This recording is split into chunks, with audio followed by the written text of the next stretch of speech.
Coming up on this week's show, we're off to Fota Wildlife Park to visit their new Asian sanctuary. After the break, we'll be meeting the Kinsella Bunch, a family of 10 who were unable to find rental accommodation in Cork due to their family size. But first, we're off to learn about cybercrime. Hello and welcome to Cork County Matters, the weekly show that brings you news and stories from Cork City and County. In our first feature, we'll be taking a look at cybercrime, the fastest growing area of crime internationally. We're about to meet with Robert McArdle, who specialises in keeping businesses and individuals safe from being exploited through the World Wide Web. Tell me about some of the things that you do here, because I suppose everyone's heard of the term cybercrime, but no one knows what the extent of it is. A lot of people will have heard of, they'll have gotten a virus at some point in their life on a computer, but they mightn't understand the true scale of it. There's still a perception among people that it's a kid in their mom's basement just hacking for fun, which doesn't really happen that much anymore. So cybercrime is one of the largest criminal businesses online. So it's very hard to put an exact figure because these guys don't exactly give us tax returns every year. But it would be in the hundreds of billions globally, the amount of money either stolen or things involving blackmail and kind of, brand damage and everything else that gets rolled into cyber attacks, which would place it at least at the same level, if not higher, than the worldwide illegal drug trade. So it's a huge, huge amount of money.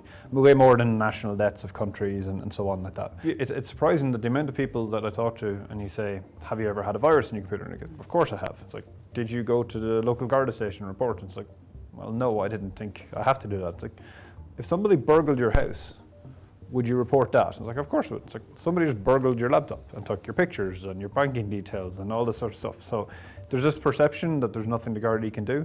It's definitely worth reporting these things. Maybe the guy in the local station mightn't be able to help you, but at least it gets reported up and there's a chance. And what's the biggest threat now to just the average person, me at home on my computer and things like that? What kind of things should I be a lot more aware of that I'm not probably? Probably one of the most insidious things we've seen a lot more recently is ransomware. They might be able to steal all your pictures and documents off your machine. Well, there's one person who will definitely want to buy this, and that's you.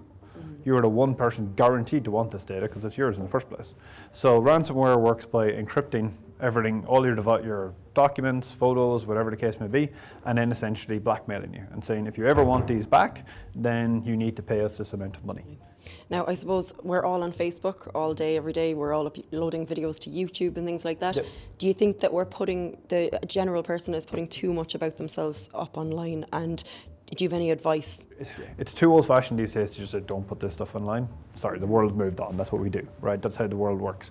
Rather than that is choose maybe what you put online. So like, sure, you were out last night at this place, here's pictures, fine. But pick the things you say, this does not go online ever. Whatever, maybe it's your house address, maybe it's your personal phone number or something. And then just be careful. And then what I would do is almost essentially Google yourself, maybe once a month, just try to attack yourself, which is actually a lot of fun, by the way, so it's worth trying to do. And you will be stunned by the amount of stuff you find on yourself and kind of go, okay, that site, I probably need to change that profile, or this I need to take down, that type of thing. Just be a bit more aware, but not go into the level of stopping everything. Now, something we were also talking about before we started was, I think you called it the hidden side of the internet. Now, this is something that I don't know much about, so can you explain? It's commonly called the dark web, or sometimes the deep web. There's slight differences between the terms, so we'll use dark web. But essentially, it's parts of the internet that are not normally accessible to your average person. So deep web generally refers to parts of the internet Google and search engines can't index, like the private part of your Facebook profile. They can't see that. Dark web is you need specific software installed on your computer, and when you do, it essentially opens up a separate part of the internet. And in there, because it's highly anonymized, the idea is you can connect to a site on the dark web, and there's no way for the site to know who you are. It's encoded in the software, and vice versa, there's no way for you to know where the site is actually hosted, which makes it very, very difficult to shut down any site, and also very difficult to figure out where the people are. And the good side of that is it's for things like persecution in dodgy political situations where you might be very anti a certain government that is quite oppressive. There can be great. But the flip side is it's perfect for something like selling drugs or weapons or things like assassination services, all of that sort of stuff. Things that are highly, highly illegal, as opposed to even cybercrime is on the normal internet, but we're talking things where, you know, it's like physical goods. And it seems like your traditional drug gangs, the major cartels of the world, have moved to this model as well, because you just got the customer going directly to the seller, and they can make a fortune out of that kind of thing. Education certainly is the best form of defence, and we hope that this feature has encouraged you to learn more about cybercrime. Next up, we're off to Fota Wildlife Park. Fota Island was the private home of the Smith-Barry family for nearly 800 years, until the estate was sold to University College Cork in 1975. As a joint project between UCC and the Zoological Society of Ireland, Fota Wildlife Park was opened in 1983 with the primary aim of conservation of global wildlife. The park is listed in the top 10 places to visit in Ireland, with almost 500,000 people coming through the gates each year. The recently opened Asian Sanctuary is already home to a number of critically endangered species, including the Sumatran tiger and the Indian rhino. And in early June, 2 Asian female lions, Gita and Gira, arrived in Fota after a journey across 6 countries. We're about to meet the park's director to find out more about why wildlife parks are so important. I grew up in a farm environment, always had an interest in animals, but I suppose what struck me about wildlife was some of the famous wildlife films that were done in Africa, where you saw massive migrations of wildebeest and zebra. You saw predators basically chasing down young wildebeest, and that was very dramatic. And I felt, as a young guy, I felt, I needed to help these in such a way. But, you know, I later realised, you know, this behaviour is natural. It's part of the ecosystem. Even in Africa now, the populations of animals are getting smaller and smaller. They can't migrate over big distances anymore. So you have to bring animals from A to B, and you have to ensure that there's no inbreeding, etc. But we also have global warming. Things like the coral reefs off Australia, they are getting bleached because temperature rises in the sea. You have massive areas, about a third of that is gone already. And we are seeing more and more effects from human threats as hunting, habitat destruction, forests being destroyed. And it's getting worse, not better. Governments in many places want to ignore it, but it is a fact. It's happening, and it's accelerating, which is the most traumatic effect.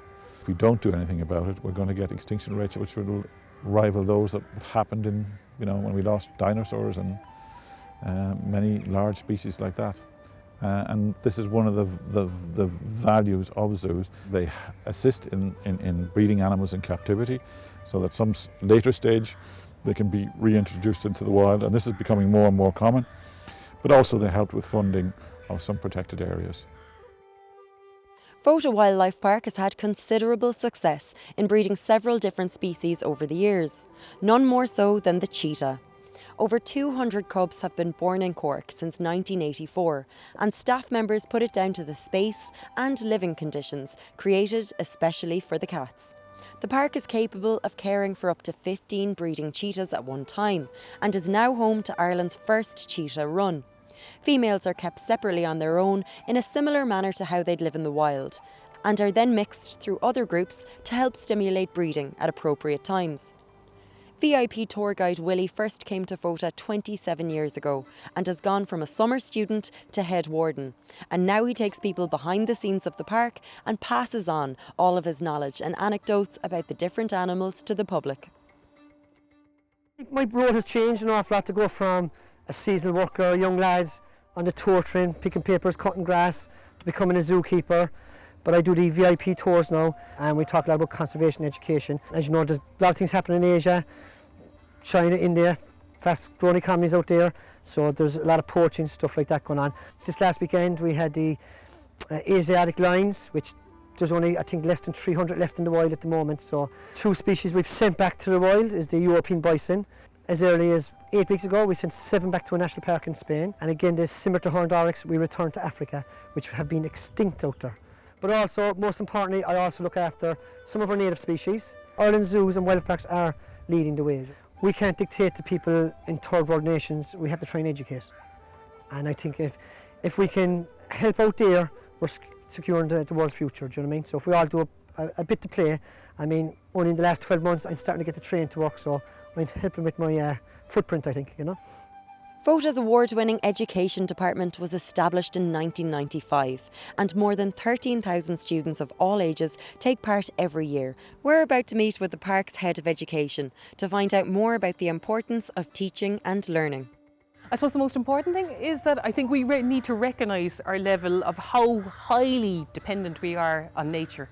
I think people often overlook the fact that it provides us with obviously essential ecosystem services, whether it's air, water generation and purification, obviously things like disease prevention, flood mitigation. I think we often tend to overlook that. I think we perceive ourselves as being so technologically advanced and probably so futuristic in terms of our development in this day and age that we actually need to go back to our grassroots in terms of recognising that nature has brought us to where we are at this particular point in time. So I suppose from my own perspective, I think we need to develop a sense of gratitude towards what nature has given us and how it's helped us over millions of years, so to speak. But that's a very difficult one, I think, to engender in the space of maybe 4 or 5 hours, which you're allocated to having a student group for. But it's something that long term, when I eventually retire from here, Judy, that is the message I'd love to leave students with. If you'd like to find out more information about Fota and their conservation projects, you can visit fotawildlife.ie. We're off to a quick break now, but we'll be right back with more stories from Cork.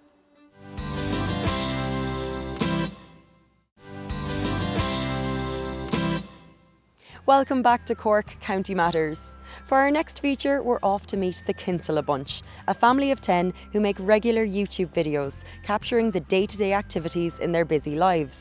Dave and Danny Kinsella were video blogging from their home in West Cork until their rental contract ran out and they were unable to find a landlord that would accommodate their large family. In the end, the only house they could find was in Monaghan, a 5-hour drive from West Cork. We'll be finding out more about the family, their big move and their YouTube success so far. But first, let's meet the Kinsella Bunch.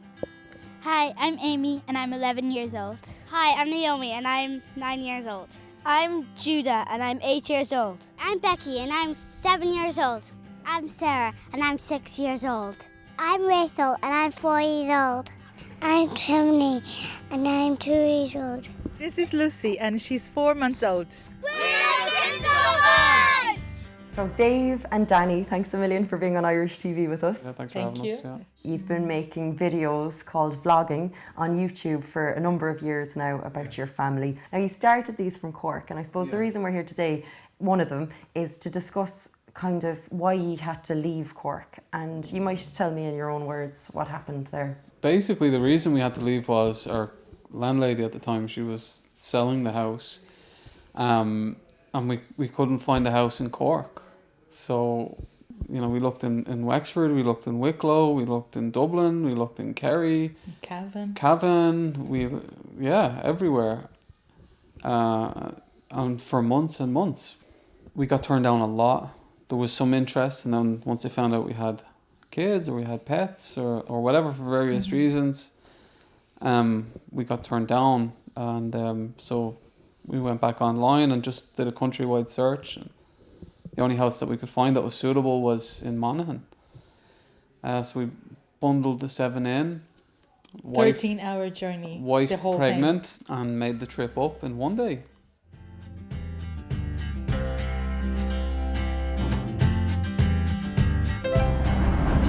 We left at 11:30, 11:30 a.m.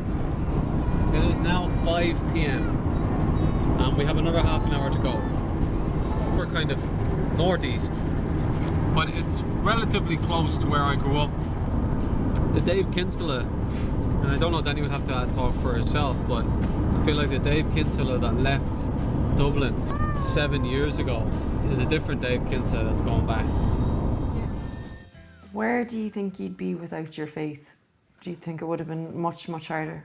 Well, I was a drug addict before I found God, so left school at 14, went from one dead-end job to the next, was taking ecstasy and hash, and every weekend it was getting to the point where it became every day. Then my father died of Well, he was drunk and he had taken cocaine, and he died very tragically, and that was a wake-up call to me. I could go into details there, but I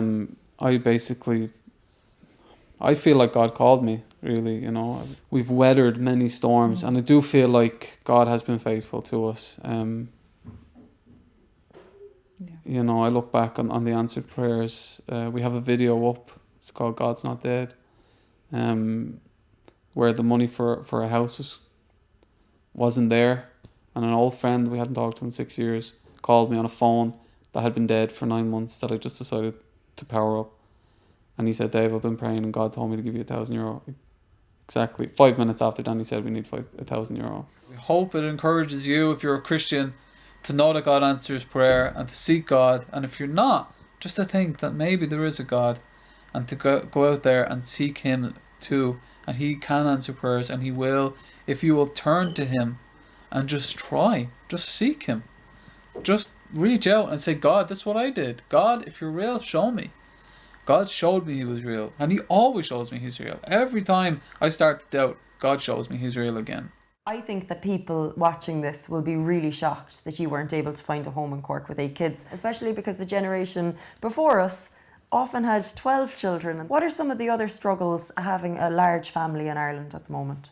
After number 3, you get the awe, you know. When you say you have 3 kids, oh, now you're going to stop, you know. And a lot of people that don't even know you are so fast to tell you, oh, you need to stop now. Don't you have enough?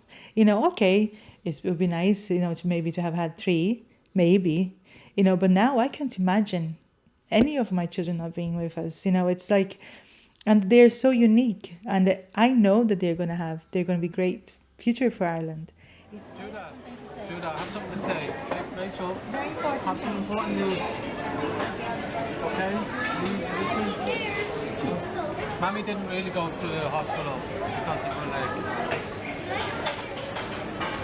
Something else. Something else.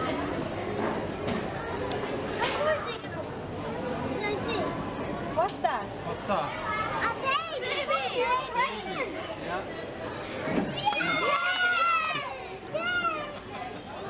You're my baby! Danny, for you, you didn't even know that you could have kids. No. When you first got married. Polycystic ovaries. I had been to the doctors. I had done a treatment, but you know, we had never heard of many people that were successful treated. And after I was treated, I never rechecked. So I got married thinking I have polycystic ovaries, and I actually still have some hormonal problems and things like that, you know. But it must be something, the fertility thing. I don't know what it was. Yeah. Your videos, as soon as you watch them, you fall in love with you. The two of you and your whole family, you do, you know. And I was getting into them yesterday, and I was watching more and more, and I found this one video and I had tears rolling down my eyes looking at it. I think it's Sarah. Sarah. And it's Sarah coming to the realisation that one day you're not going to be here anymore. So before I ask you about that, we'll just take a look at it there. Why are you upset? Because I don't want you to get old. You don't want me to get old? Why not? I love you. Oh, I love you too, Sarah. Oh my goodness, Sarah. Are you gonna send me to the nursing home? No? You're gonna keep me in your house? What if your husband doesn't want me to? Maybe. I'm gonna get a husband. Mom, what if we get a husband that always says yes? We don't want to get one. We'll get one that is nice. Will I help you find a good one? Yeah. And I'll say, he'll be nice to my mother. Let's not talk about that anymore, okay? We talk about life. Life is doing great things, going to swimming, going to dates, going to visit parks and playgrounds and cinemas. Why didn't we do it today? Today. Vlogging for me is, I love those moments, even though I am not as good at the camera as Dave is. You know, I just love watching back. And like we are starting to watch now the ones that we did last year and see how much they have grown, you know. And, you know, I would say even for parents that don't vlog, just to make videos and, keep them, because it's so nice to look back, and see the beauty of those children, But it was because we wanted to change our situation as well.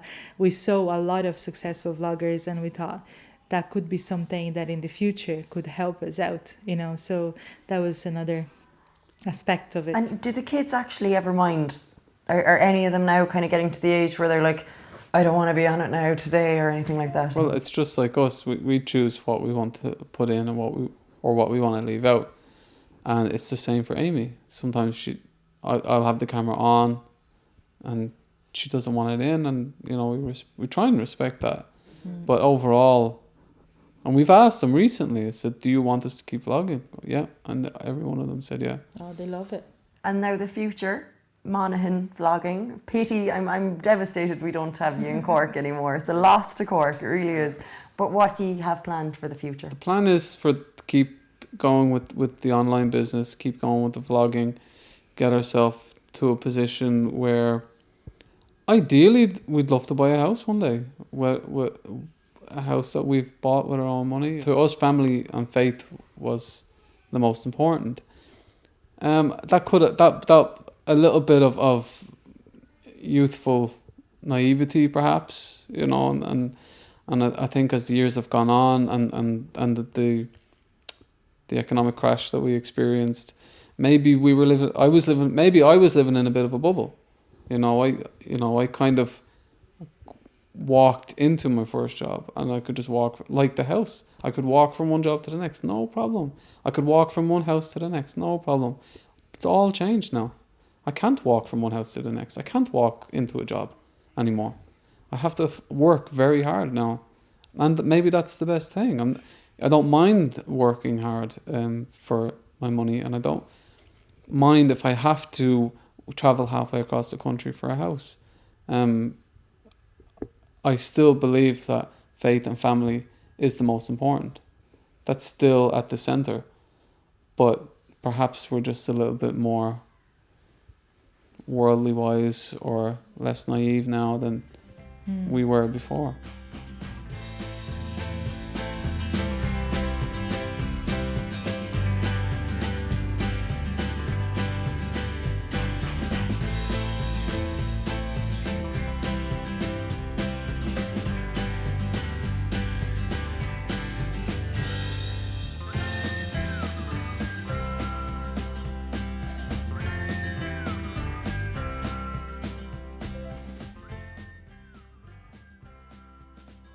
We hope that you enjoyed getting to know the Kinsella Bunch, and you can keep up to date with them by subscribing to their YouTube channel listed below.